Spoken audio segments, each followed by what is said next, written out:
Саламатсыздарбы, урматтуу угармандар? Биринчи радио түз эфирде уктурууларын улантат. Назарыңыздарга негизги маселени сунуштайбыз. Уктурууну Мээрим Абдыраманова алып баруудамын. Режиссеру Бакыт Ашрахманов жана Азиз Чокморов. Өлкөдө күйүүчү жана майлоочу майдын баасы төмөндөдө. Адистердин билдиришинче, жакынкы бир айдын ичинде Кыргызстанда бензин 5-6 сомго чейин арзандашы ыктымал. Биз уктурууда ушул багытта сөз кылмакчыбыз. Бизде конокто монополияга каршы жөнгө салуу кызматынын башчысы Тайлаков Кеңешбай Доскулович бар. Саламатсызбы? Кыргызстандын нефтетрейдерлер ассоциациясынын аткаруучу директору Эшатов Канатбек Советбекович бар. Саламатсыздарбы? Алгач ушу атайын убактыңыздарды бөлүп, угармандарга маалымат берели, кеп кеңеш айталы деп келип жатасыздар. Сиздерге рахмат. Урматтуу угармандар, теманын алкагында кандайдыр бир сурооңуз, сунушуңуз, пикириңиз деле жаралып калса, бизге түз байланышка чыгыңыз. Телефондорубуз 39 21 90 39 19 33 номерлер иштеп жатат. Май куючу алгач ушу угармандарга түшүнүктүү болуш үчүн маалымат бере кетели. Май куючу жайларда бензин арзандаганы байкалып жатат. Жыл башынан бери 1 литринин баасы 2 сомго арзандаган экен. Учурда ай 92 үлгүсүндөгү бензин 55 сом 90 тыйындын тегерегинде сатылып жатат. Айдоочулар үй бүлөлүк бюджетке анча-мынча болсо дагы үнөм болуп жатканын кубануу менен белгилешти. Анда алардын пикирин угуп алып, анан маегибизди улантсак. Бензин боюнча арзандап атат. Мурун жайында 62-63төн күйчүбүз, азыр 54төн күйүп атабыз, 57-төн күйүп атабыз. Жайында бир азырынча бир 2 литр ашыкча коебуз. Жайында бир 640 сомго куйсак, азыр эми бир 540 сомго да куябыз да. 100 сом 2 литр кичине эмерээк болуп атат. Арзандаса элге да жеңил, бизге да жеңил. Элдин бардык жерине дагы жакшы болуп калат эле, арзаныраак жетет эле. Ушундай болот эле да. Арзандап калыптырбы? 1 сом канчага тыйынга. Эң кымбат эмеси 72 сомго чыкты деген бензинчи. Эми ага салыштырмалуу жакшы. Мындан деле ылдый эме болсо болот, могу нефтередерлерден действительно өздөрү ойлонсо. Казакстан менен буяк биз салыштыралабыз, башка Россия каякта экенин аякта билбейбиз. Азыр Казакстандан черный ход менен канча ташып чыгышат. Именно ошол жака машинага кирип барышып, полный 70 литр 80 литрден куюп чыгып атышат. Аяктан 38 сомдон алып атышат. 38 сомдон. Ал экөөнүн разницасын көрсөңөр, 38 сом менен 60 сомдон айырмасы аябай чоң эле да. Ошо. Дагы арзандатса жакшы эле да, арзандатса элге жакшы эле да. Акыркы жолу бир жума мурун эми бир жума айдаганым где-то 1000 сом, 1200 сом болот да мен айдаганым. Жумушка барып, анан кайра келгеним. Мурун бир 600-700 сом болчу, эки эсе көбөйүп кетти. Эми азыр айтып атат го, февралдан баштап арзандайт деп атат. Дагы бир жума күтүп туруш керек болот деп. Кеңешбай Доскулович, мынакей сөздү сизден баштасак, негизи монополияга жөнгө салуу мамлекеттик агенттик тарабынан да буга чейин алдын алуу иш-чаралары жүрүп жатканы маалымдалган болчу. Ушул багытта маалымат берип кетсеңиз. Саламатсыздарбы, урматтуу радио угуучулар. Негизинен ушул күйүүчү май бизде Кыргызстанда социалдык маанилүү товарлардын тизмегине кирет. Ушул өкмөттүн атайын токтому менен бекитилген. Ал жерде негизинен 92 маркасы, ошондой эле дизелдик отун бул ушу социалдык маанилүү товарлардын тизмегине кирет да. Ошол алкакта биз бул рынокко тыкыр байкоо жүргүзүп, тийиштүү мыйзам чегинде иштерди алып барып турабыз. Бүгүнкү күндө албетте бул рынокто баалардын түзүлүшү эркин экономикалык алкакта, суроо талапка жараша, рынок конъюнктурасына жараша ушул рынокто иштеген субъекттер тарабынан аныкталып, анын иштери алып барыла берет да. Албетте бул жерде ири субъекттер бар. Бул ошол эле Газпром нефть-Азия компаниясы жана Роснефть маркасы менен иштеп аткан компания, анан Ред Петролиум деп иштеп аткан компаниялар, бул ири субъекттер да. Үстөмдүк абалда ээлеп турган. Ошон үчүн бул жака дагы тыкыр көзөмөл жүргүзүп турабыз. Көзөмөл жүрүү алкагы бул атаандаштык мыйзамынын алкагында жүрөт. Буга чейин эле ошол министрлик кабинет тарабынан бир топ тийиштүү чечимдер чыккан. Бул өзүңүздөр билесиздер, сыртка чыгарууну чектеп, сыртка чыгарууга тыюу салынган бир жагы. Экинчи жагынан ошол эле учурда биздин ушул эки мамлекеттин, Россия менен Кыргызстандын ортосундагы тийиштүү ыйгарымдуу органдар ошол министрлик кабинет тарабынан дагы көзөмөлдөнүп, баягы индикативдик баланстар түзүлүп, ал жерде пошлинасы алып турат да. Пошлинасы алгандын таасири 1 литрине 1 сом 50 тыйынга чейин таасир берип турат, ылдыйраак болот да. Ошону айтсак болот. Андан сырткары биз ири компанияларга дагы өз убагында сунуштарды бердик эле. Өзүңөрдүн тийиштүү чыгымдарыңарды эсептеп тактап кыскартуу боюнча анан булар дагы максималдуу түрдө иштерди алып барып ошол чыгымдарды дагы 1,5-2 сомго чейин кыскарткан убагында 1 литрине да. Албетте бул жерде биз ал жактан алынган дүң баасына жолго кеткен чыгымдар бар 3-4 сом тегергенде. Андан сырткары бул жердеги акциз салыгы 4 сом тегергенде 7 сомго дээрлик НДС салыктарын да эске алышыбыз керек. Булар түз мамлекеттик бюджетке түшөт. Анан чыгымдары бар. Анан булардын баягы эксплуатациялык чыгымдарды, ошо сатууга кеткен чыгымдар, алардын баардыгын бизде бар, ошого кылдат. Биз байкоо жүргүзүп, биринчи мониторингтерди өткөзүп турабыз. Жалпы республиканын аймагында, ар бир региондордо. Анан кандай өзгөрүү болуп атат, талдоолор жүргүзүп, анан тийиштүү сунуштарды ошо өзүбүздүн жогорку орган экономика министрлигине жөнөтүп турабыз. Анан албетте эң негизгиси буга чейин башка мамлекеттерде баягы коңшу мамлекеттер атын атабай эле коеюн, дефицит болуп бир топ кризистик акыбал жагдайга туш болгондо, ал эми биздин министрлик кабинет тийиштүү чечимге келип, ири компанияларга кыска мөөнөттүү кредиттерди берип, запасты курууну топтоо үчүн. Куруу бир жумага түшүп кеткен да. Ошол убакта ошол ситуациядан чыктык, дефицити жок, жакшынакай бир ыргакта. Ошол жерде да өзүнүн таасири болду. Анан алар ошол алган акчасын кайтарып берди. Бирок ошол учурда баягындай ситуацияда курууларды көбөйтүп, бааны дагы туруктуу кошконго салым болду да. Ушундай ыкмалар менен иштер алып барылат. Албетте биздин ошол министрлик кабинетинин төрагасында тапшырмасы бар. Баягы коңшу мамлекеттердин дагы бааларына байкоо жүргүзүп, талдап, кандай өзгөрүүлөр болуп атат, ошол жактан да карап турабыз да. Карап, анан массалык маалыматтар каражаты аркылуу биздин расмий сайтка да чыгарып турабыз. Ошол эле учурда бүгүнкү күндө жогоруда белгиленгендей баалар ылдыйлай баштаганы өткөн жылдын аягында эле, январдан баштап бүгүнкү күнгө чейин 1 литрине 92 маркасын мисал келтирсек 4 сомго чейин ылдыйлады. Биз 25-inde атайын маалымат бергенибизде айтканбыз, ошол 1 айдын ичинде 5-6 сомго чейин ылдыйлайт деп. Анан азыр бүгүнкү күнгө чейин 4 сомго чейин ылдыйлады. Азыр нефтерелер менен дагы биз сунуштарды берип, өзүбүз ирип отуруп түз кеңешип, буларга да сунуштарды бергенбиз. Анан булардын да өздөрүнүн эсептери бар. Ошону эсептеп, анан булар дагы февраль айы ичинде да бир 2-3 сомго чейин турукташат деген баягы өздөрүнүн мындай жоопторун беришкен. Ошол алкакта иштер жүрүп атат да. Албетте рынокто 10дон ашык ири субъекттер бар, негизинен алганда иш алып барганда. Андан сырткары жеке субъекттер бар. Рынок атаандаштык принципи менен иштер жүрөт. Ошол эле биздин кээ бир аймактарда баалар өзгөрүүлөр бар, мындай жогорураак да.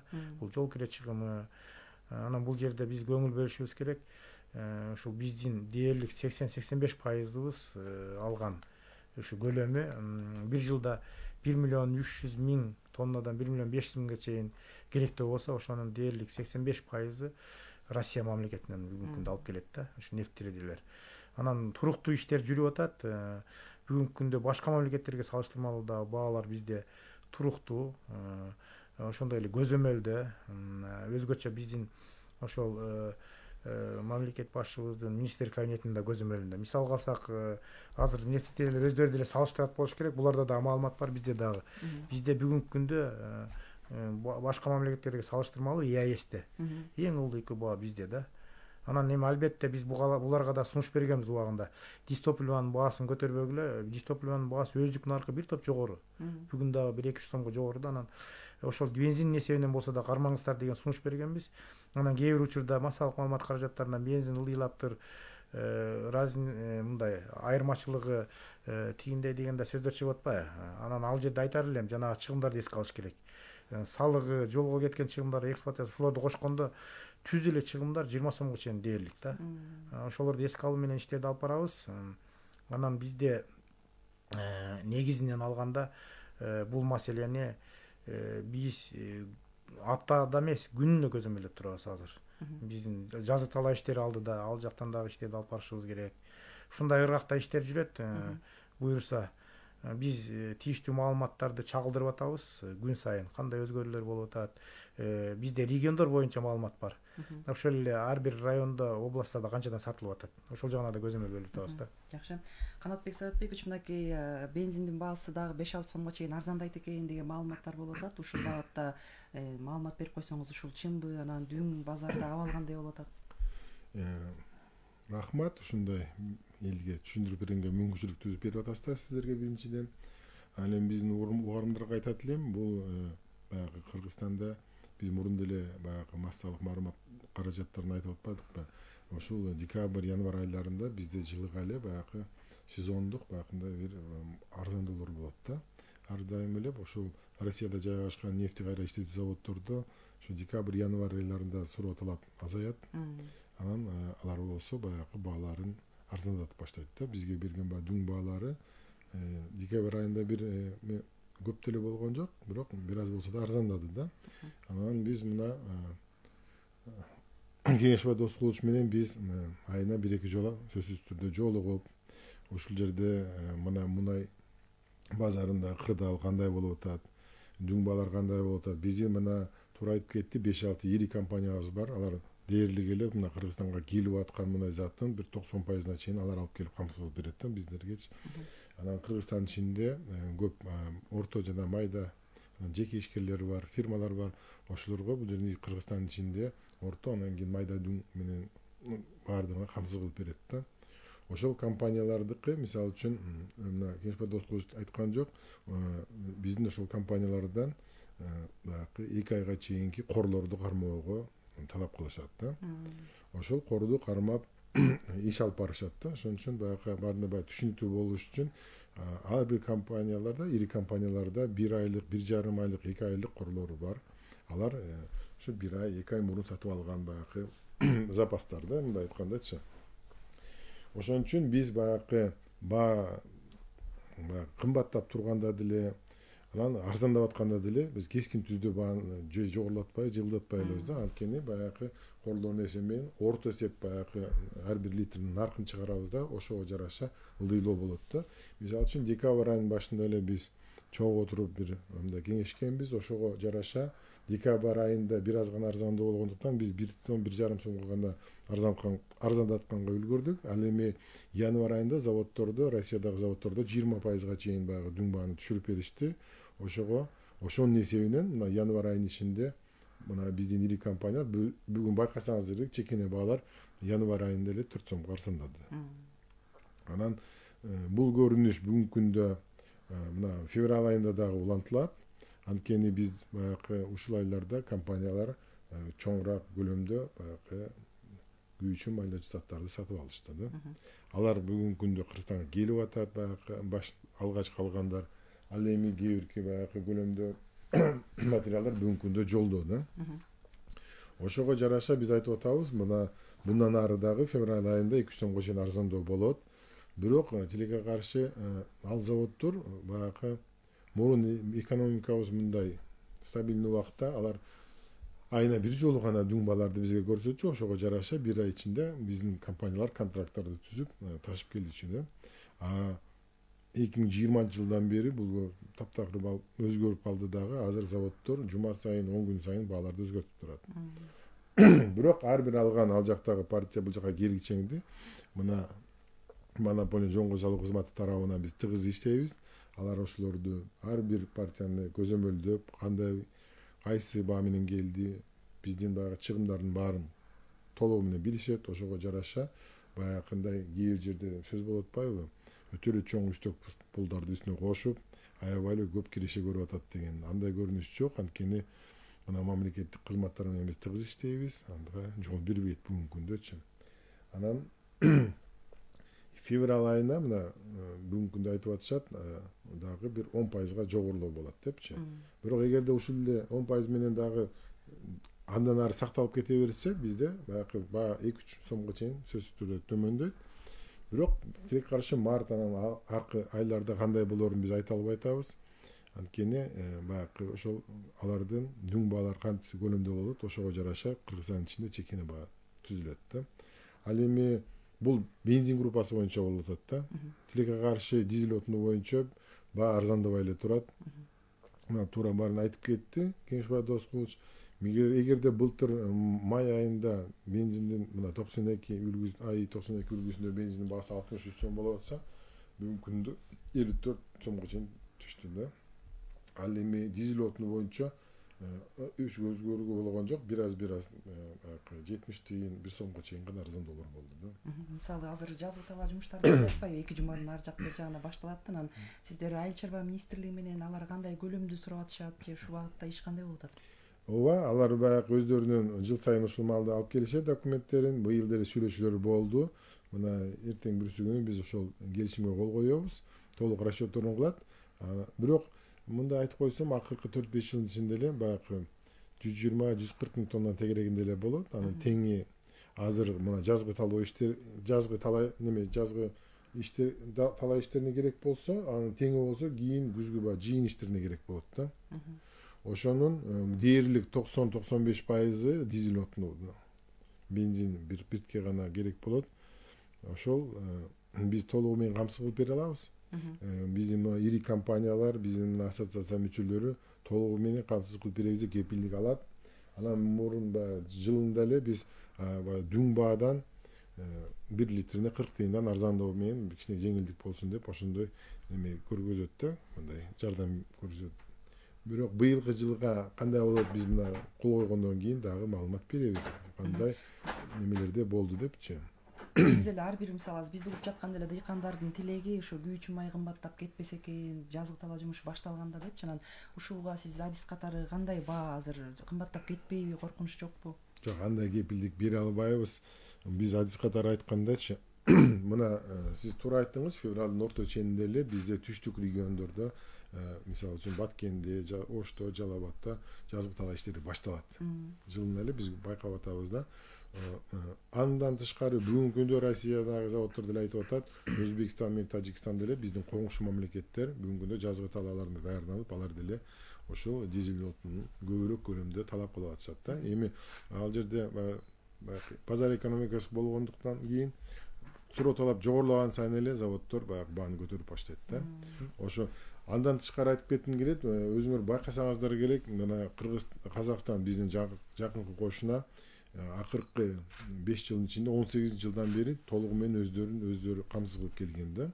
Кээ бир деле бир заводдор баягындай ремонтко туруп калган убакытта эле Россия Федерациясынан эми ал 1 ай 1,5 айлык убакыттын ичинде алар ошол завод ремонт болуп атканда сатып алышчу да.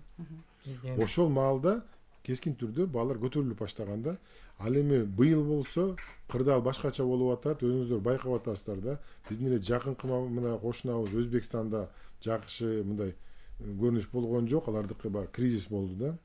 Баары эле байкап атат, газ боюнча дагы, күйүүчү мына мунай заттар боюнча дагы болду. Казакстанда эле ошондой болуп атат, дизель отунда тартыш болот.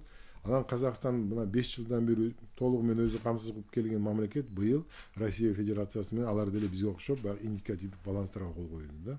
Ал эмнени билдирип атат? Ал айтып, биз эми мындай баягы адис катары айтсак, Казакстандагы быйыл ошол эми Россия Федерациясынан бензин дагы дизель отунда сатып алабыз деген эме болуп атат, аракеттери болуп атат да. Эгерде ошондой болуп баягы суроо талап жогоруласа, баягы биз чочулаганыбыз баалардын жогорулашына алып келет деп атабыз да, ошонун баарычы. Мен кошумчалап коеюн, жана баалардын туруктуу сакталышы боюнча. Бул жерден биз ушул ири нефть компанияларында сунуш бердик. Азыр жетиштүү куру менен камсыз кылып коюу боюнча баа туруктуу убагында албетте буларда дагы көйгөйлөр бар. Баягы обороттук булардын каражаттары жетишпей, анан ошол эле убакта буларда кайрылуу жолдогон. Бүгүнкү күндө биз экономика министрлигине дагы сунуш бергенбиз. Экономика министрлиги тарабынан да каралып атат. Баягы жетиштүү куруну алыш үчүн убактылуу баягы кредит болобу же башка жактан көмөк көрсөтүп кээ бир компанияларга. Бардыгына көрсөтө албаса да бир ири компаниялардан баягы жазгы талаа иштерине керектүү деңгээлде камсыз кылуу үчүн убактылуу көмөк көрсөтүп, арзан насиялар менен камсыз кылып берип турса, анан арзан баадагы жанагы күйүүчү майды алып, анан ошол ситуациядан чыккандан кийин анан булар кайтарып берип иштерди алып бара берет да. Буга чейин ушундай ыкма болгон. Буга чейин ушундай ыкма болгон, баягы дефицитке жол берген жокпуз да. Ошон үчүн Кыргыз мамлекеттин министрлик кабинети туура кадамга барган. 1-2-3 компанияга баягы насыяны өз убагында бөлүп берип ошолордогу бааны турукташтырууга, ушул кырдаалдан чыгып кетүүгө, коңшу өлкөлөрдөгү жагдайды карап, аларды изилдеп, андайга жол бербөө боюнча бир топ иштерди алып барды да. Ошонун алкагында чыкты. Буларга да сунуш бергенбиз, албетте туура айтты жанагы бул ассоциациянын төрагасы. Буларда 2 айлык кур менен камсыз кыл берүү жайында биз ар дайым өзүбүздүн талапты коюп, кат жүзүндө да берип келебиз да. Милдеттүү талап эмес, биз ошондойду камсыз кылгыла жанагындай негизсиз бааларды көтөрүп, ажиотажга жол берүү максатында деп ошол атаандаштык мыйзамдын алкагында сунуштарды берип келебиз. Анан көпчүлүк учурда буларда албетте 1,5 айлык, жанагы 2 айлыкка чейин запастар бар. Ошон үчүн баанын баягы этапты түшкөнү да ошондон. Буга чейин кымбат алып алган жана булардын күйүүчү майлары бар да. Алар кымбат алган. Ошон үчүн баягы 2 сомдон 1 сомдон 50 тыйындан түшкөн да ошондон да. Ал эми кээ бирлери биздин керектөөчүлөр кайрылып атпайбы? Кече 5 сомго түшүптүр, эмнеге сразу 5 сом болбойт? Булар бааларды көтөрүп атканда да биз жол бербейбиз. Мындай 50 тыйындан 60 тыйындан ушундай 1 сомдон көтөрүлөт да. Кескин же болбосо буларда деле мүмкүнчүлүк болмокпу? Кескин эле кече күнү биз алып аткан жакта дүң баалары 7-8 сомго чейин көтөрүлдү, биз көтөрөбүз деп. Ошон үчүн биз кылдат бул жерде тармактуу бир өзгөчө баа саясатында абдан кылдат мамиле кылып, ошондой саясат жүргүзүшүбүз керек да. Албетте кур менен да камсыз болуш керек, керектөөчүлөр да нааразы болбош керек, анан булар да нааразы болбош керек. Ошол жерде биздин ролубуз чоң да. Булар менен биздин урматтуу жарандарды, керектөөчүлөрдүн камсыз кыл берүүдө ортодо балансты кармашыбыз керек. Тең салмактуулукту камсыз кыл беришибиз керек. Эгерде ошол тең салмактуулук бузулуп бир жак нааразы болсо, анда биздин баягы көңүл бөлүшүбүзгө мындай натыйжа болот да. Анан булар нааразы болсо алып келбей коюшу мүмкүн, азыраак алып келип мындай чектөө болуп атат деп. Керектөөчүлөр нааразы болсо баа көтөрүлүп атат деп күнөө кайрылып турат. Ошон үчүн мен булар менен ири отуруп түз кеңешип жетекчи катары өзү айтканда ар бир ай сайын маселе болбой кандай жагдай болуп атат, өзүбүз булардан официалдуу түрдө маалыматтарды алабыз, сураштырып. Ошол эле башка органдардан да алабыз, биздин Россияда коллегалардан да алабыз. Анан аналитикалык ыкмалар менен талдоолор жүргүзүп, анан буларда чакырып кандай максат бар, бүгүнкү күндө кандай көйгөйлөр бар деп, анан ошондой алдын ала иштер жүргүзөбүз да көбүнчө. Анан ошонун натыйжасы. Анан кээ биринде айтып атпайбы, бааны чектеп мончодон коюп койгула. Бүгүн биз рынок шартында жашайбыз. Эркин экономикалык шартта жашайбыз. Ошон үчүн буларга дагы мүмкүнчүлүк бериш керек. Ошол эле убакта мамлекет дагы жөн турбайт. Өзүнүн ыкмалары менен, өзүнүн негиздүү мыйзам чегинде иштери менен буларга көзөмөлдү жүргүзүп турат ар дайым. Жана сөзүңүздө белгилеп кетпедиңизби, угармандарга түшүнүктүү болуш үчүн түшүндүрүп кетсеңиз, мисалы пошлинасы жок алып келүү 2022 жылдан башталды болуш керек. Анан жанагы индикаторлордун көбөйүшү деп атпайсызбы? Ошого токтолуп койсоңуз, ал мындай туруктуу кармаганга шарт түзөбү? Албетте, эки өлкөнүн биздин энергетика министрлиги менен ошол эле Россия Федерациясынын тийиштүү ыйгарым укуктуу орган тарабынан жыл сайын индикативдик баягы баланста ошол келишимдин шартында такталып турат, канча көлөмдө алынат. Буга чейин министрлер кабинетинин келишүүсү менен көлөмдү көбөйтүлгөн. 2 жыл мурун көбөйтүлүп, ошол дагы биздин бааны туруктуу сактоого түрткү берген да. Быйылкы жылы көлөм ошол 2-3 жыл мурун кандай болсо эле ошондой алкакта түзүлдү. Бирок энергетика министрлиги менен биз да сүйлөштүк, аларга сунуштарды да бердик. Бул тараптан да кетти. Алар тийиштүү иштерди алып барып, бул эми жыл аягына чейин да, 1 жылга түзүлөт да. Тийиштүү көлөмдө камсыз кыл берүү жаатында иштерди жүргүзөт, ыйгарым укугунун чегинде. Себеби дегенде мен ошол тийиштүү ишти алып барган орун басар менен да сүйлөштүк. Аларга кат жүзүндө дагы тийиштүү сунуштарды берип. Анан албетте бул пошлинасы алган таасири 1 литрине мисалга келтирсек 1,5 сомго чейин таасир берет да. Биз ылдый алабыз. Андан сырткары мен ачык эле айтайын, бүгүнкү күндө биздин жарандар айтып атпайбы, Россиянын өзүндө ылдыйлады, туура. Дүң баасы ылдыйлады. Бүгүнкү күндө 37 сом болсо, мен орточо эле айтайын, транспорттук чыгымдары бар. Ушул жерге алып келиш үчүн Луговойго чейин. Ал жерде 4 сом 40 тыйын. Биздин эсептөөлөр талдаулар боюнча да. Акциз салыгы бар 3 сом 80 тыйын 1 литрине. Андан сырткары НДС салыгы бар 6,5 сом. Андан Луговойдон биздин ички бул жерге алып келүү үчүн 1 сомго чейин чыгымдар бар. Булардын өздүк чыгымдары сатууга кеткен, кайтарууга кеткен. Алардын баарын биз кылдат эсептеп тактап иш жүргүзбөсөк, анан булар кээ бир учурда жанагы дистопливодон бүгүнкү күндө өздүк наркына чыга элек. Биз аларды да талдап атабыз. Бүгүнкү күндө дистопливонун өздүк наркына чыгыш үчүн дагы 2 сомдун тегерегинде булар. Биздин маалымат боюнча булардыкы албетте көп, булар бизге 2 сом 90 тиын көрсөтөт. А биздин эсептөө боюнча 2 сом деп атабыз. Ошонун алкагында 2 сом биздин маалымат боюнча, биздин баягы тажрыйба талдоо боюнча 2 сом 30 тиын, булардыкы боюнча 3 сомго чейин экен да. Ошондой алкакта талдоонун биз 4-5 түрлүү ыкмаларын иши алып барабыз. Анан сунуштарды берип турабыз да. Ал эми 92 албетте бүгүнкү күндө ылдыйлады. Ошон үчүн дизелдик отунда булар болгону жыл башынан бери 70 тиындан 1 сомго чейин эле кичине мындай өзгөрүү болду да, ылдыйлап. Анан биз буларга сунуш бердик. Дизелдик отундун баасын туруктуу кармоо боюнча, мындан ары көтөрбөө боюнча сунуштарды бердик. Албетте анын аткарышында көзөмөлдөйбүз ыйгарымдыктын чегинде. Жакшы. Канатбек Саатбекович, мынакей бул жакта да Россиядан атайын келишим түзүлөт деп жатат. Анан негизи эле биздин өлкө жылына канча күйүүчү майдын тоннасы, канча тонна мындай керектелет жалпысынан, жетиштүү болот бизге? 1,5 миллион тоннанын тегерегинде ички керектөөбүзгө керек. Биздики мисалы үчүн былтыркы мурдагы жылы болсо баягы индикативдик баланстын көлөмү 1 миллион 200 миң тоннанын тегерегинде кол коюлган. Ошон үчүн биз толугу менен Россия Федерациясына алып келип жатканбыз да. Андан тышкары биздин Кыргызстанда да өзүбүздүн ички өндүрүш бар. Ал мисалы үчүн мурдагы жылдары 150 миң тонна тегерегинде болуп атканда, 21-жылы болсо биз Россиядан 1 миллион 140 миң тонна дизель отуну менен бензин группасын чогуу кошкондо импорттолуп Кыргызстанга келген болчу да. Андан тышкары бул жерде өзүндөгү ички мурун мисалы үчүн 18-19 жылдары алар ички керектөөнүн 25-30%на чейин камсыз кылып турса, тилекке каршы ал кээ бир заводдор иштебей калып, бүгүнкү күндө 10%га жетип жетпей ошол көлөмдө иштеп калышты да. Ал үчүн биз баягы ЕСке киргенде да келишимге кол коюп, өзүбүз Кыргызстан биздин мамлекет кепилдик алган да.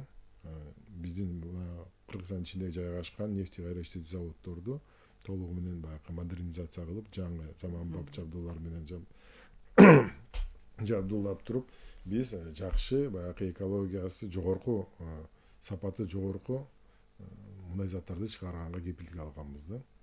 Ошол иштер аткарылса, мисалы үчүн биздин Кыргызстан ичинде 11 завод бар, алардын 2-3 ири, калгандары орто жана майда заводдор да. Бирок алардын чоолук баарын кошуп келгенде алардын баягы өндүрүш кубаттуулугу жылына 2 миллион 100 миң тоннага чейин мындай заттарды чыгарууга мүмкүнчүлүгү бар да. Ошол заводдорубуз модернизациядан өтүп, өздөрү Кыргызстан ички керектөөсүн толугу менен камсыз кылганга мүмкүнчүлүгү бар. Жок дегенде баягы дээрлик бир 50% деле бүгүнкү күндө чыгарып турганда, бизде мына баа саясаты башкача, таптакыр башкача болуп калыптанмакта. Ошол негизги баягы биздин көйгөй. Маселе болуп жатпайбы? Биз айдоочулар менен маектешип калганын айтышат да. Казак жанагы өзүнчө май куюш жайлардан сырткарыда чыгарып сатып атышпайбы? Ушул маселе кандай чечилет? Алар анткени тигилер сиздердин ишкерлерге дагы мисалы үчүн булчу өмүр бою болгон көрүнүш да. Кыргызстанда мисалы үчүн Казакстанда мына биздин чөйдөн алып келсек, Орто Азияда Казакстанда таптакыр башка саясат да. Анткени аларды толугу менен өздөрү нефтини өндүрүшөт дагы, аны толугу менен өздөрү иштетип чыгат дагы, ички өзүнүн керектөөсүн камсыз кылат да. Анан Казакстанда ал жерде баа саясаты башкача. Ал жерде мамлекеттин түз көзөмөлүндө турат да. Алар мисалы үчүн өздөрүнүн жарандарына Казакстан жыл сайын биржадан 100 миллионго чейин чийки нефтини сатышат да. Ал жерден аябай эле чоң каражаттар түшөт казынага. Ошонун эсебинен алар өздөрүнүн жарандарына ички бааларын көрүп байкасаңыздар, бир канча өз наркынан дагы арзан кылып туруп сатышат да. Ошондуктан Кыргызстан менен Казакстандын ортосунда бүгүнкү күндө 20 сомго чейин баягындай айырма болуп атат да. Ал эми 20 сомго айырма болгондо кээ бирки биздин ишкерлер болсо баягындай аткезчилик жолу менен Казакстандан документтерин башка бир заттардыкын жазып, же дагы бирдеке кылып, же болбосо баягы бензобактарды өздөрү көбөйтүшүп, мисалы үчүн бир машиненкин 2 тоннага чейин бензобакты улап алып туруп Казакстанга кирип чыгып сатып атат да. Бирок ал жерде баягы коопсуздук эрежелерин сактабай, баягы шарты жок жерлерден эле соода кылып атышат да. Ошондуктан биздин мына мисалы үчүн Бишкек Казакстан чек арасына жакын жайгашкандыктан бул жерде көп эле айдоочулар айтат да, эмне үчүн биз Казакстандан алып келе албайбыз дейбиз да. Бирок Казакстанда ал жерде мыйзам түрүндө ташып келүүгө чектөө коюлган. Алар экспортко сатсак дейт, мисалы үчүн Казакстан, Кыргызстанга же Өзбекстанга же Тажикстанга сатсак дейт, биз баа саясатын башкача кылып түзөбүз дейт да. Силерге базар экономикасы шартында силерге бүгүнкү күндө жогору сатабыз дейт. Жөнөкөй эле бир мисалды келтирип берсем, 20 сөзүңүздү бурайын, кечирип коесуз, жаңылыктарды угуп алып анан маегибизди улантсак. Азыр жаңылыкка кезек.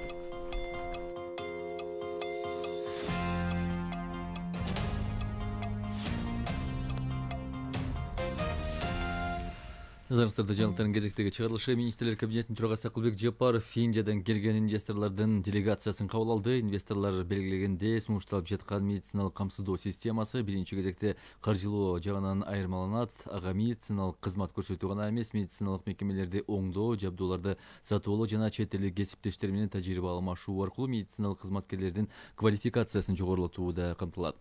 Пилоттук долбоор катары 4 оорукана тандалып алынат, анда аталган система ишке киргизилет. Министрлер кабинетинин башчысы инвесторлорду уккан соң саламаттык сактоо министрине сунушталып жаткан долбоорду дыкат иликтеп чыгууну, ошондой эле аны ишке ашыруу, анын ичинде 4 пилоттук долбоордун алкагында баштапкы этапта ишке киргизүү боюнча сунуштарды берүүнү тапшырды.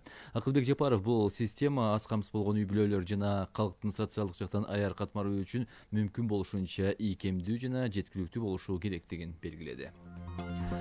2022 жылдын аягына карата Кыргызстандын банктарындагы насыянын көлөмү 204 миллиард 31 миллион сомду түздү. Бул тууралуу Улуттук банктын маалыматында айтылат. Анын дээрлик 156 миллиарды улуттук валютадагы кредит болсо, калганы чет элдик акча менен алынган.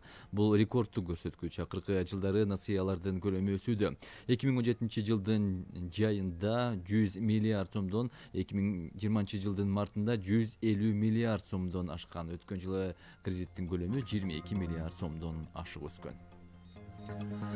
Мэрия сатып алган жаңы автобустардын баары Бишкекке келди. Бул тууралуу муниципалитеттин басма сөз кызматы билдирди. Маалыматка ылайык, транспорт жакын арада каттамга чыга баштайт. Эске салсак, автобустарды сатып алууга шаардык бюджеттен 1 миллиард сом бөлүнгөн. Мэрия унааларды кытайлык компаниядан сатып алган. Эске сала кетсек, бүгүн өзгөчө кырдаалдар министрлигине дагы 100 жаңы унаа келген.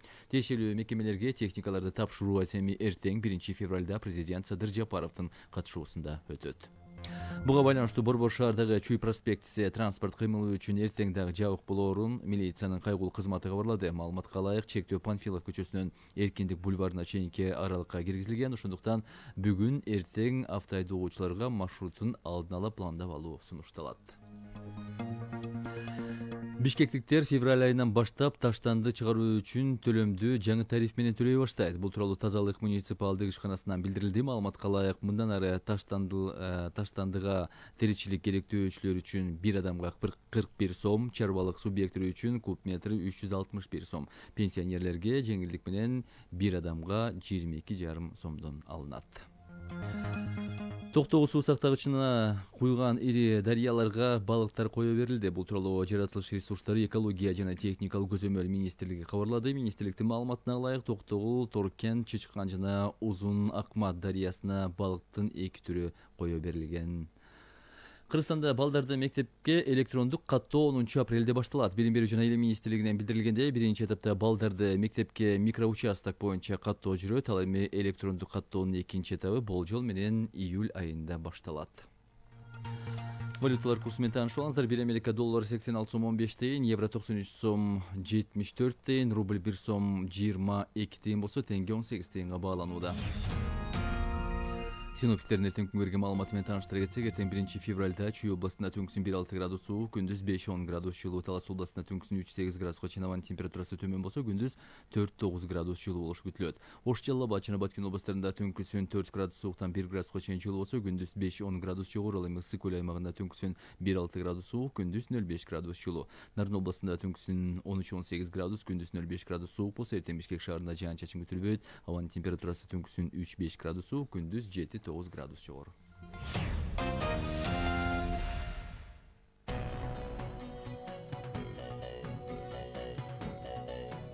Угармандар, сиздер биринчи радиодо негизги маселени угуп жатасыздар. Биз күйүүчү жана майлоочу майдын баасы тууралуу сөз кылып жатабыз. Адистердин билдиришинче, жакынкы күндөрү Кыргызстанда бензин дагы арзандашы күтүлүүдө. Бизде конокто монополияга каршы жөнгө салуу кызматынын башчысы Тайлаков Кеңешбай Доскулович жана Кыргызстандын нефтетрейдерлер ассоциациясынын аткаруучу директору Эшатов Канатбек Советбековичтер бар. Урматтуу угармандар, эгерде ушул темабыздын алкагында кандайдыр бир сурооңуз, түшүнбөгөн бир суроолоруңуз болсо, кайрылсаңыз болот. Адистер жооп беришет. 39 21 90 39 19 33 номерлери бизде иштеп жатат. Мынакей Кеңешбай Доскулович, азыр негизи эле ишкерлер менен иштөөдө президент азыр Кыргызстанда негизи эле президент тарабынан талап коюлуп жатат ишкерлерди колдоо, аларга жарлыктар да чыгып келет, бизнес өкүлдөрүнө же кандайдыр бир колдоо жагынан көп да. Анан ушул жерден сиздер кандай ыкма менен иш алып барасыздар? Эң жакшы суроо болду. Албетте өзгөчө акыркы 2 жылда дейлик, 2-3 жылда ушу биздин мамлекет башчыбыз тараптан ошондой эле министрлик кабинети тарабынан ишкерликти өнүктүрүүгө ушу бизнес секторун колдоо боюнча бир топ чечимдер да чыкты. Указ президентибиздин жана указ чыкты. Андан сырткары ишкерлерди текшерүүгө мораторий киргизүү боюнча дагы өзүнчө чечимдер чыкты. Аны эске алганда биз ачык эле айтышыбыз керек, ошол 2023-жылы бир дагы ишкерлик субъектилерин текшербейбиз. Планыбызда жок, иш-чарабызда дагы. Биз превентивдик ыкмалар менен иштеди алып барабыз да. Бул ири отуруп түз кеңешип, анан биз буларды текшербесек дагы булардан башка тийиштүү органдарда маалыматтарды алып, талдоолор жүргүзүп, анан мониторингдер, бул мониторинг текшерүүгө кирбейт. Ошо бааны изилдеп, талдап, бааны сурамжылап, анан кандай өзгөрүп атат, ошол жака көңүл бөлүп туруу да. Кээ бир мониторингти текшерүү деп ойлогон жагдайлар дагы бар да. Текшергенде бул пландык текшерүүлөр албетте ошол уруксат алып экономикалык система барасында. Анан бүгүнкү күндө биз толук пландан кандай чыгардык бардык субъекттерди. Булар эле эмес, ошол биз тараптан көзөмөлдөнгөн монополдук деңгээлге келген субъекттер бар, табигый монополия субъектилери бар. Булардын бардыгы ишкерлик субъектилерине кирет. Текшерүү болбойт, биз талдоо, мониторинг, андан сырткары превентивдик ыкмалар менен иштеди алып барабыз да. Ошол эле убакта буларды ар дайым биз чакырып, тийиштүү убакта ири отуруп түз кеңешип, булардын көйгөйлөрүн угуп, анан өзүбүздүн сунуштарды берип, булардын сунуштарын да угуп, ошондой чечим чыгарган учурлар абдан көп. Буга чейин да ошондой ыкмалар менен иштедик да. Анан бизге жеңил болмок албетте. Эгерде текшерүү болгондо, кынтыксыз текшерүү болсо, барып текшерип ошол жерден эле карап тактап. Эми биз бул бир топ талдоо иштеди, убакыт талап кылат. Баягы булардан алган маалыматтарды, тийиштүү органдардан маалыматтарды алабыз. Ошол эле башка биздин сырттагы коллегалар менен биз тыгыз иштешебиз. Ошол эле Россиядан федералдык антимонополиялык кызматы, Казакстан биздин коллегалар, Өзбекстан, Белоруссия ошолор менен тыгыз иштешебиз. Алардан дагы кээ бир учурларда биз тийиштүү маалыматтарды алып, анан өзүбүздүн талдоо ыкмалар менен иштеди алып барабыз да. Ошол жака көңүл бөлөбүз. Албетте бизнес сектору ушу күйүүчү май рыногунда иштегенде биздин ишкерлик субъектилери кооптонбой эле койсо болот. Биз булар менен превентивдик ыкмалар менен иштеди алып барууга даярбыз, өнөктөш катары. Жакшы экен, мындай ошо кызматташтык абдан жогорку деңгээлде экени сиздердин анализдерден деле көрүнүп турат. Анан бул жерде угармандар дагы социалдык түйүндөр аркылуу кайрылып жатышкан экен. Көбүнчө эле дизелдик отун кымбаттап кетпейби деген суроолор экен. Сиз ага жооп бердиңиз. Анан дагы бир маселе бар экен.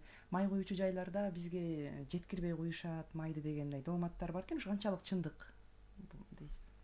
Эми бул жерде мындай да, ал баягы эми техника болгондон кийин ал жерде автоматтан куюп берет да. Биз да айтабыз, эгерде ошол жерде бир кандай силерде мындай шек пайда болсо, баягы толугу менен куюлбай калды десе болсо, мына мамлекеттик органдарга кайрылсаңар, алар толугу менен баарын тастыктап текшерип, эгерде андай көрүнүш болсо, аларга чара көрүүгө толук укугу бар да бүгүнкү күндө.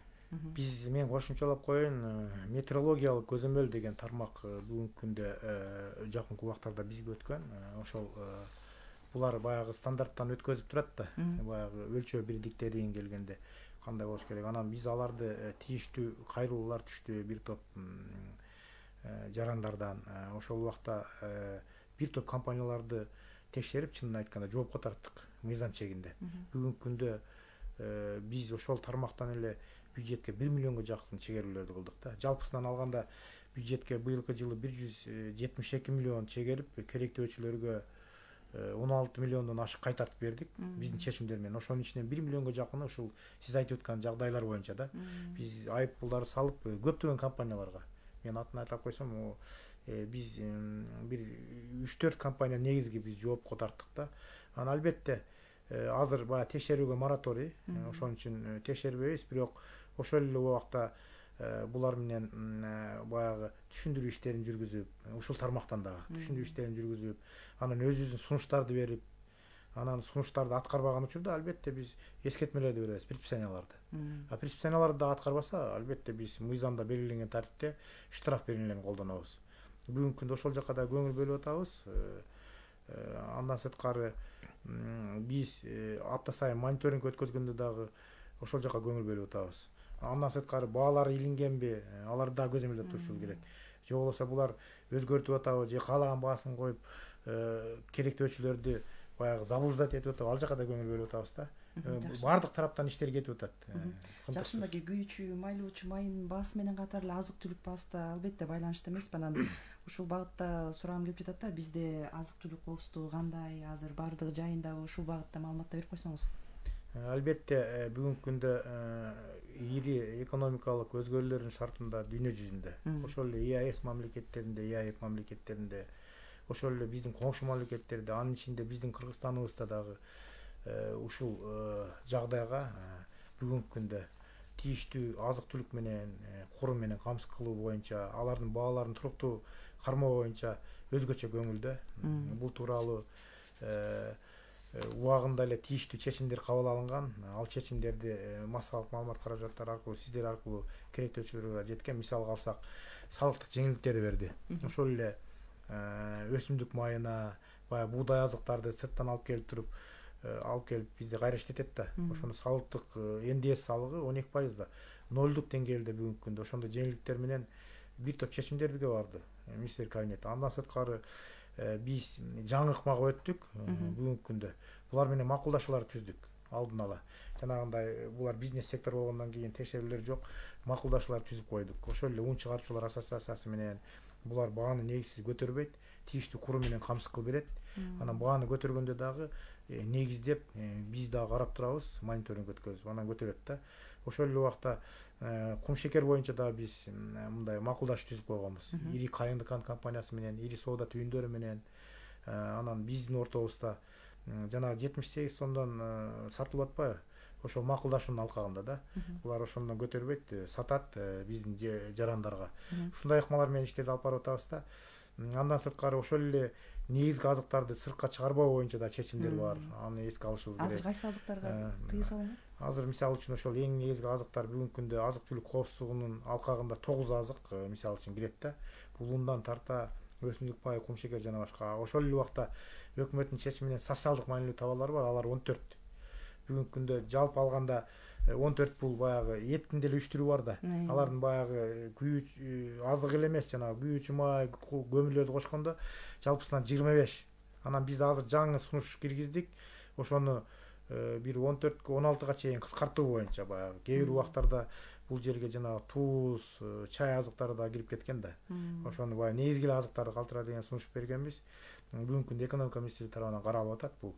Ошол эле убакта жогорку кеңешке баа түзүмү жөнүндө мыйзамдарды алып кирдик. Мыйзам долбоорун даярдап, экономика министрлигинин жетекчилиги менен министрлер кабинети тийиштүү чечим чыгарып токтомду жогорку кеңешке киргизген. Бүгүнкү күндө каралып атат. Биринчи окууда эмнелер өзгөрөт анда? Ошондо биз азыркыдай баягы баа дээрлик 1 айдын ичинде 20%дан өтүп кеткенде ана мамлекетке киришип, жөнгө салуу кирип, жанагы көмүргө мисалы үчүн ошондой болуп атпайбы?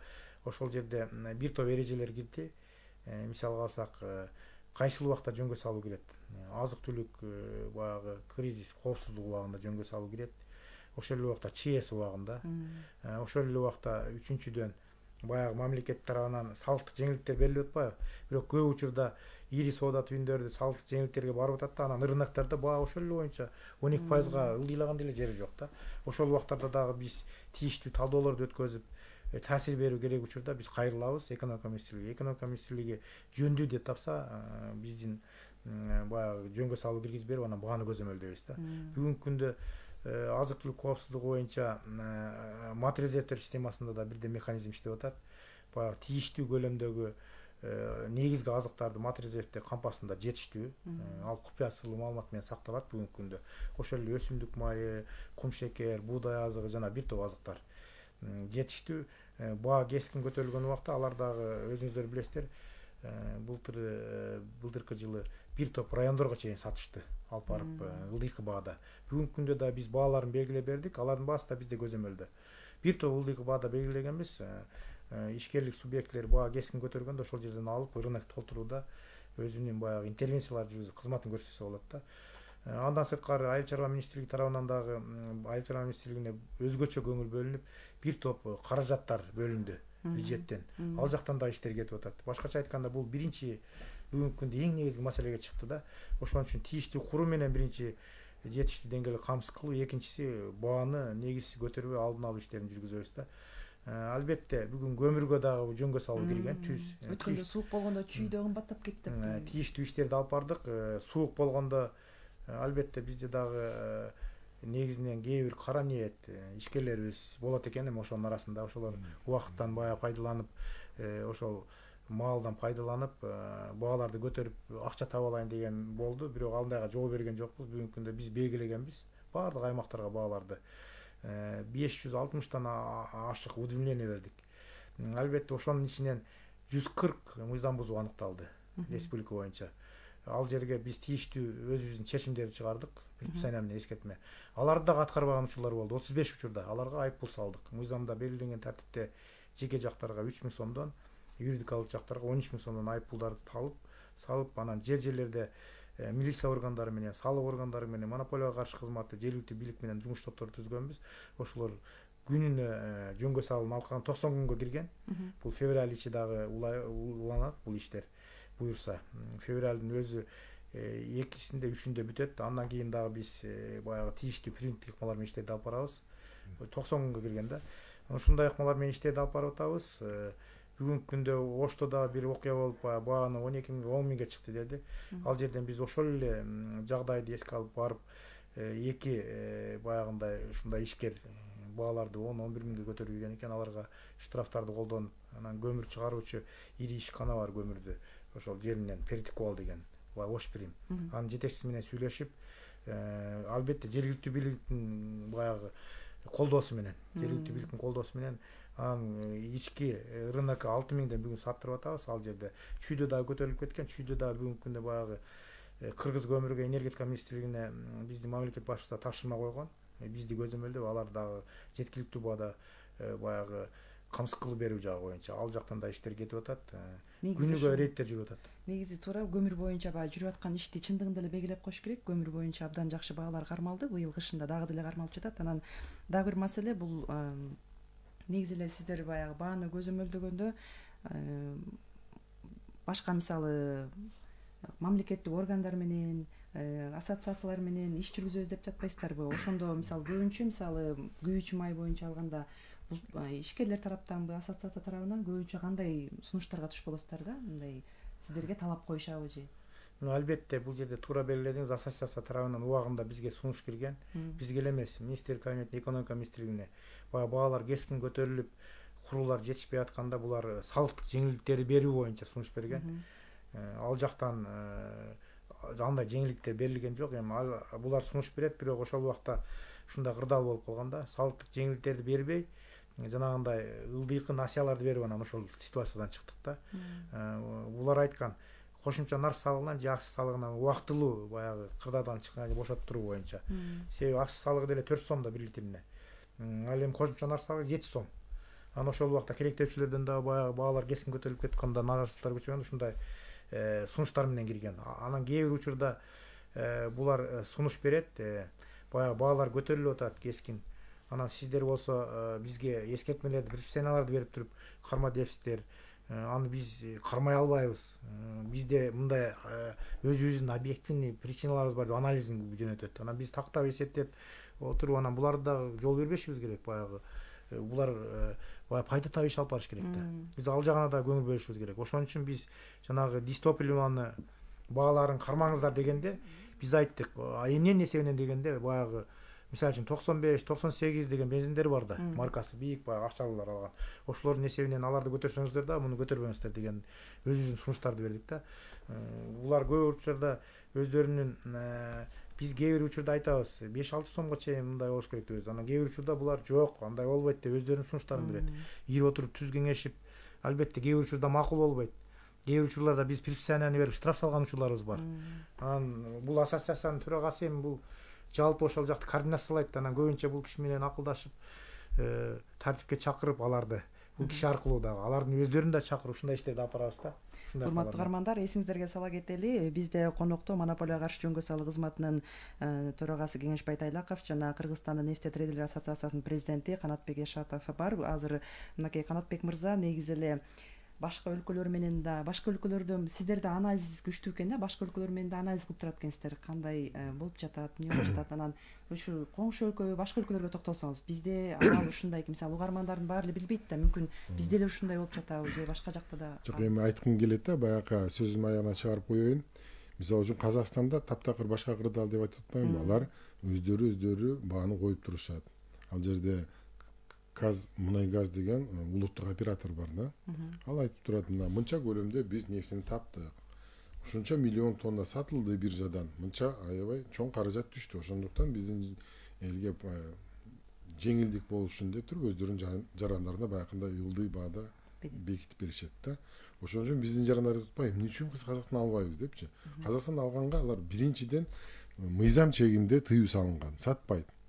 Анан бир эле ал эми сата турган учур келип калганда алар башка баягы рынок шартында болгондуктан, базар экономикасында жашап аткандан кийин алар башка бааны бизге коюп беришет да. Мисалы үчүн 20-жылы пандемия жылында билесизби, алардыкы дагы өздөрүнүн баягы ички өндүрүштөрүн азайтууга туура келди, анткени сата албай, экономика токтоп калды. Өтө чоң көлөмдө алар өндүрүп алды да, аны сатканга анан бизге сунуштап баштады. Баягы мыйзамды убактылуу жокко чыгарышты. Анан сунуштап баштады. Биздин мунай сатуучулар, мына компаниялар сүйүнүп кетип барганда, алар айтып атат, жок, биз өз баасы менен эмес, ал ички биздин жарандардын баасы силерге болсо мына Россиядан алган баа менен деп туруп, ошо менен теңеп туруп сатышты да. Ошондой да. Ошондуктан биз мына жарандарга түшүндүргүбүз келет да, алар бизге саткан убакта расмий түрдө алар ошол Россиянын эле заводдордун баасы менен теңеп сатышат да.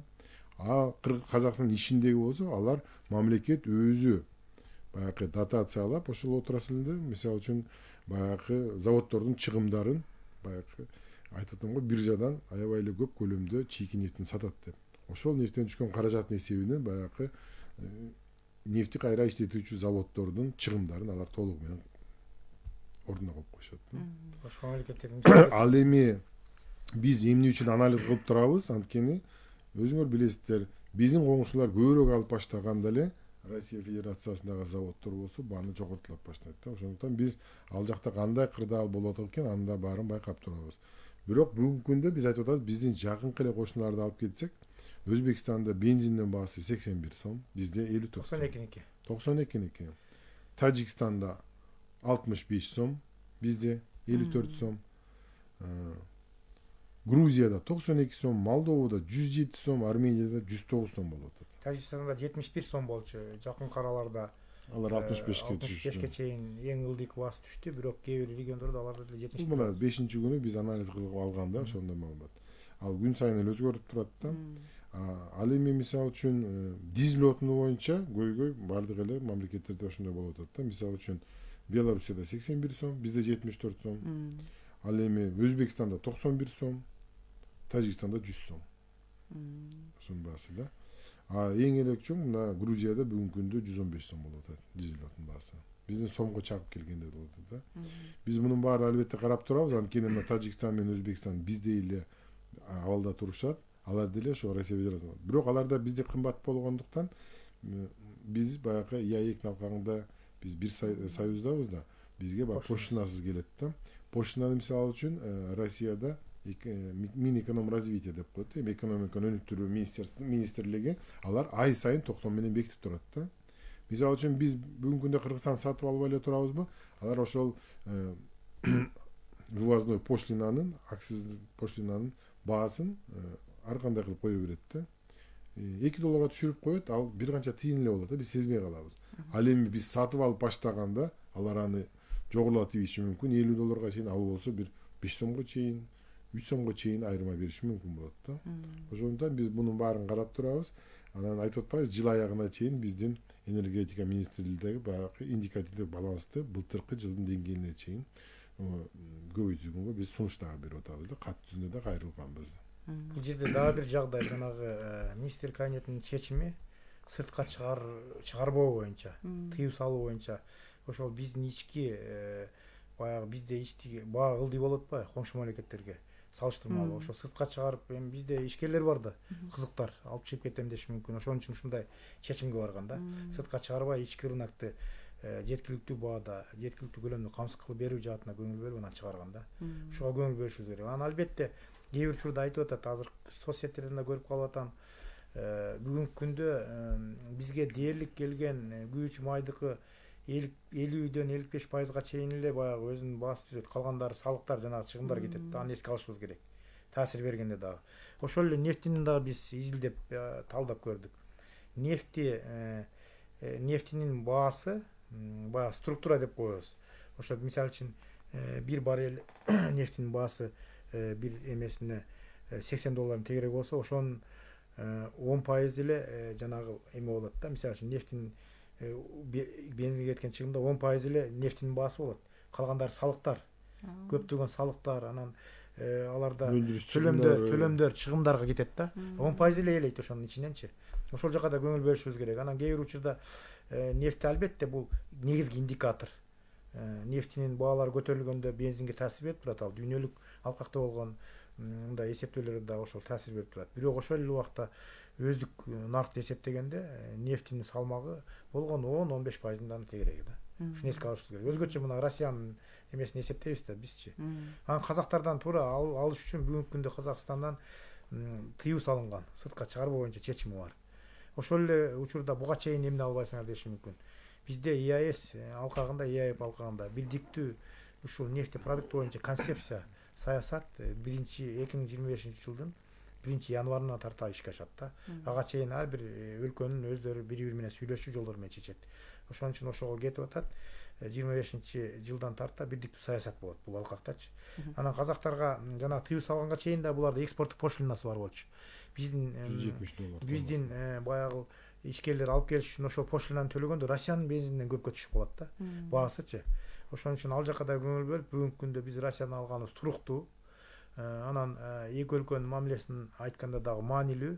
Анан албетте биздин рынокты стабилдүү кармаганга түрткү берет да. Муну ачык айтышыбыз керек. Ошон үчүн биздин мамлекетибиз Россияны менен бүгүнкү күндө Россиядан алып келип аткан ошол эле сапатына, көлөмүнө көңүл бөлүп, ошол жак менен алып атканыбыз мен өзүбүз адис катары айтсам, ушу мамлекеттик монополияга каршы орган жетекчиси катары туура деп ойлойм. Дагы бир суроону сурап калгым келет сизден, кеңешпеймиз да. Мынакей азык түлүк коопсуздугу баалары өсүп кетпейби? Мындан ары эмне болот? Ар бир угарман деле ушул суроо мындай түйшөлтөт болуш керек. Ушуга жооп берип койсоңуз.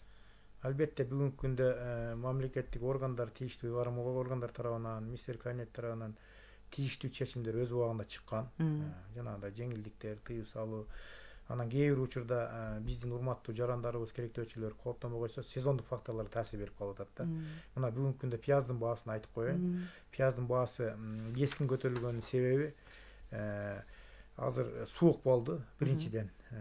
Суук болгондо анан биздин коңшулар сыртка чыгарбоо боюнча чектөө өздөрү эсептеп тактап чектөө киргизди. Өзбекстан, Казакстан. Анан биздин кээ бир ишкерлерибиз албетте сыртка чыгара баштады. Анан сыртка чыгарганда суроо талап күчөйт. Жанагы пияздын баалары да жогорулап, себеби дегенде биздин коңшу мамлекеттер бир топ жогору азыр пияздын баасы. Анан биз өз убагында экономика министрлигине сунуш бердик. Мындан бир 10 күн мурун сунуш бердик. Ушул убактылуу экспортко чектөө киргизүү боюнча. Жакшы, абдан жакшы. Урматтуу радио каармандар, бизге бөлүнгөн убакыт дагы соңуна чыгып калган экен. Негизги маселенин бул жолку чыгарылышында күйүүчү жана майлоочу майдын баасы тууралуу сөз кылдык. Адистердин билдиришинче дагы алдыда арзандоолор болмокчу. Биздин суроолорго монополияга каршы жөнгө салуу кызматынын башчысы Тайлаков Кеңешбай Доскулович жана Кыргызстандын нефтетрейдерлери ассоциациясынын президенти Эшатов Канатбек Советбековичтер жооп берди. Иштериңиздер ийгиликтүү болсун. Ушундай эле өнөктүк менен ишиңиздер улана берсин. Уктурууну мен Мээрим Абдыраманова алып бардым. Режиссеру Бакыт Ашрахманович жана Азиз Чокморов болду. Биринчи радио менен бирге болуңуздар.